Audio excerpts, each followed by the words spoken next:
Programme میں خوش آمدید ناظرین. رضا حیات ہراج صاحب نے بھی ہمیں جوائن کر لیا ہے دوبارہ. حاجی دل صاحب یہ فرمائیے گا, آپ نے مشیدی صاحب کی بات کی کہ اگر ریاست نے اور انتظامیہ نے اوچھے ہتھ کنڈے اپنائے, ماضی کی روایت برقرار رکھی, تو پھر حالات یقیناً خراب ہوں گے. ایم کیو ایم کے یہ خدشات, ان کو کس طرح ایڈریس کیا جائے؟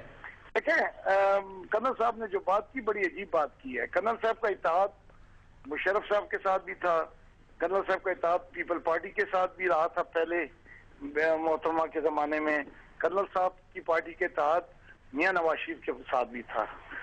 تو یہ ان اتحادوں کا حوالہ دے رہے تھے کہ اس کے بعد ان کچھ ایسے واقعات ہوئے, کوئی آپریشن ہوا. سوال یہ ہے کہ اگر اس زمانے کی ہسٹری میں آپ جائیں گے تو یہ بتائیے کہ متحدہ سے پہلے کیا کراچی میں قتل عام ہوتے تھے؟ کیا بوریوں میں لاشیں ملتی تھیں؟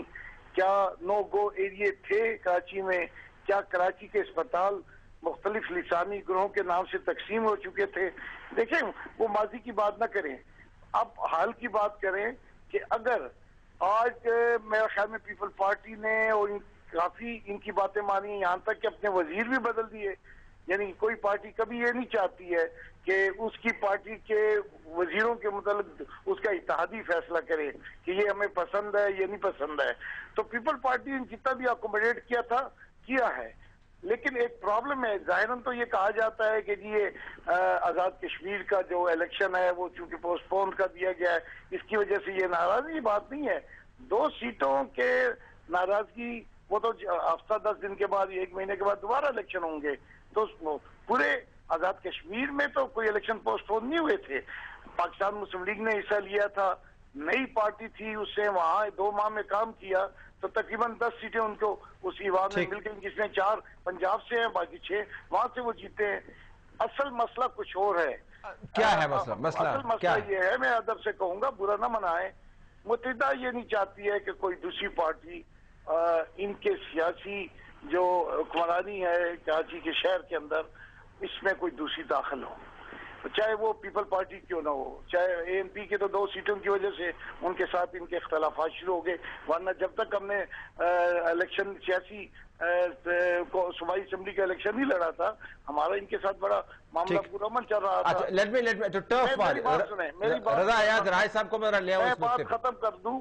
اصل مسئلہ یہی ہے کہ کراچی میں کس کی حکمرانی ہو, اور دوسرا یہ کہ کراچی میں آیا مشرف کا یہ دور قائم رہے جس میں پورے کراچی کے 5 ڈسٹرکٹ کو ایک کر دیا گیا ہے, یا کراچی میں 5 ڈسٹرکٹ کو بحال کیا جائے. ہم ایک طرف پاکستان میں ڈی سینٹرلائزیشن اور ڈیوولوشن کی بات کرتے ہیں, لیکن ہم نے کراچی میں سینٹرلائزیشن شروع کیا ہے. اچھا, رضا حیات رائے صاحب ہی از پرفیکٹلی پلیسڈ ان معاملات کی اور بات کر سکتے ہیں. رضا صاحب, یہ ٹف وار ہے جس سے نہ صرف کراچی کا بزنس مین بالخصوص بلکہ تمام بزنس کمیونٹی اور معیشت کو چلانے والے وہ اس وقت پریشان ہیں. ٹف وارز ہیں بیسیکلی, اس وجہ سے لوگ سمجھتے ہیں کہ اب یہ لڑائی شروع ہو گئی ہے.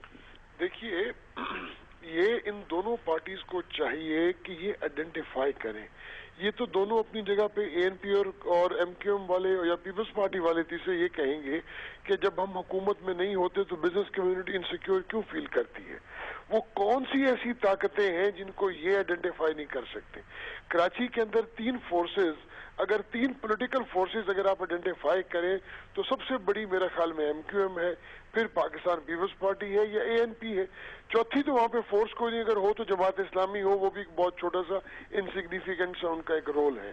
تو طلعت صاحب, یہ چیز کہاں پہ لکھی ہے کہ ان میں سے کوئی ایک حکومت سے باہر ہوا تو بزنس کمیونٹی اپنے آپ کو انسیکیور فیل کرے گی؟ یہ کہاں کی سیاست ہے؟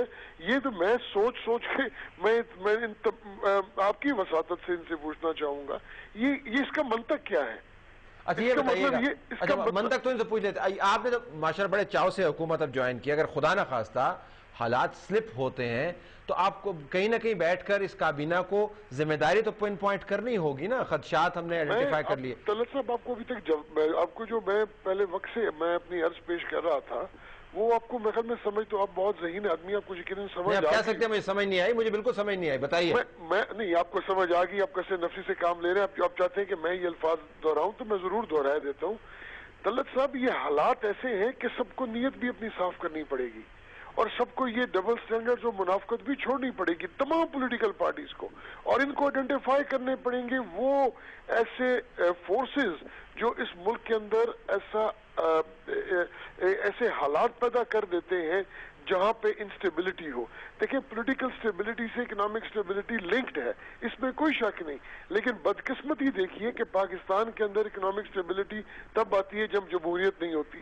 اب ہم ہی وہ لوگ ہیں جو جمہوریت کے سب سے بڑے علمدار ہیں، اور اگر ہم ہی نے یہ معاملے کو حل نہیں کرنا ہے تو ہم سب پہ ایک کلیکٹیو رسپانسبلٹی ہے کہ ہم اپنے معاشی حالات کو ٹھیک کریں اور دنیا کو اور سب سے زیادہ پاکستان کی عوام کو یہ کانفیڈنس دیں کہ یہ سیاسی لوگ ہی واحد لوگ ہیں جو آپ کے مسائل کا حل کر سکتے ہیں۔ Fair point